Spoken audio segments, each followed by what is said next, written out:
அமைதியான ஒரு சிறிய நகரத்தில் தியோ என்ற இளம் கடிகார தயாரிப்பாளர் இருந்தார்.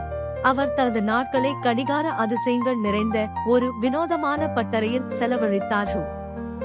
ஒரு நாள் தியோ கடையின் தூசி நிறைந்த ஒரு மூலையில் ஒரு விசித்திரமான கடிகாரத்தை கண்டுபிடித்தார். அதன் முகம் ஒரு விசித்திரமான ஒளியில் மின்னியது. ஆர்வத்துடன் தியோ கடிகாரத்தை சுழற்றினார். அவருக்கு ஆச்சரியமாக நேரம் பின்னோக்கி செல்வது போல் தோன்றியது. முந்தைய விபத்தில் இருந்து உடைந்த கண்ணாடி மீண்டும் ஒன்றாக துண்டானது. கடிகாரத்தின் சக்திகளை சோதிப்பதை தியோவால் எதிர்க்க முடியவில்லை. அவர் கைகளை முன்னோக்கியும் பின்னோக்கியும் திருப்பி சிறிய ஆனால் தாக்கமான வழிகளில் தருணங்களை மாற்றினார். ஆனால் விரைவில் தியோ ஒரு கடினமான தேர்வை எதிர்கொண்டார். அவர் தனது கடந்த காலத்தின் தவறை சரி செய்ய வேண்டுமா அல்லது கடிகாரத்தை தொடாமல் விட்டுவிட வேண்டுமா?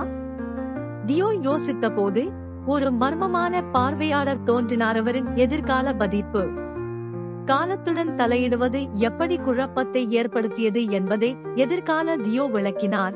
தியோவின் செயல்களின் சிற்றலை விளைவுகளை காட்டினார்.